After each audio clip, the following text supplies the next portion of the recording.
যে আমাদের বাংলার যুব সমাজের আইকন, আমাদের সকলের প্রিয় নেতা সম্মানীয় সাংসদ অভিষেক বন্দ্যোপাধ্যায়ের আজকে জন্মদিন।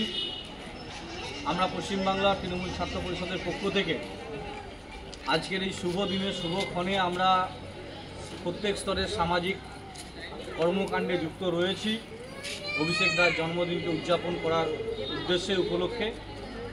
আজকে আমরা বিষ্ণুপুর সাংগঠনিক জেলা তৃণমূল ছাত্র পরিষদের পক্ষ থেকে ইন্দাস ব্লক তৃণমূল ছাত্র পরিষদের ব্যবস্থাপনায় আমরা আজকে আমাদের এই হসপিটালের যে সকল মানুষ চিকিৎসাধীন আছেন তাদেরকে আমরা আমাদের প্রিয় নেতা অভিষেক বন্দ্যোপাধ্যায়ের জন্মদিন উপলক্ষে তাদেরকে আমরা কিছু ফল বিতরণ করব এবং আমরা আজকের এই দিনটাকে সামাজিক কাজেই লিপ্ত রাখছি।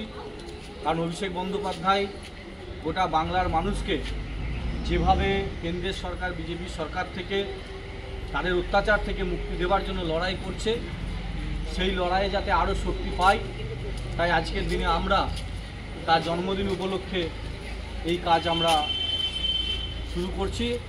বিষ্ণুপুর সাংগঠনিক জেলার বিভিন্ন ব্লকে বিভিন্ন জায়গায় বিভিন্ন মন্দিরে পূজা অর্চনা, বিভিন্ন জায়গায় ধর্মীয় স্থানে তার দীর্ঘায়ু কামনা করার জন্য যেমনভাবে আমাদের তৃণমূল ছাত্র পরিষদের ছেলেরা সকাল থেকেই কাজ করছে, ঠিক একই রকমভাবে কোথাও বস্ত্র বিতরণ, কোথাও ফল বিতরণ, কোথাও শীতবস্ত্র প্রদান, এরকম বিভিন্ন কর্মকাণ্ড আজকে কিন্তু বিষ্ণুপুর সাংগঠনিক জেলা জুড়ে চলছে। তাই বিষ্ণুপুর সাংগঠনিক জেলার পক্ষ থেকে আমরা আমাদের হসপিটালে যে সকল মানুষ চিকিৎসাধীন রয়েছে তাদেরকেও আমরা সহায়তার হাত বাড়িয়ে দিতে যাচ্ছি। সকল মিলে আজকের এই দিনটাকে আমরা সুন্দরভাবে উদযাপন করব।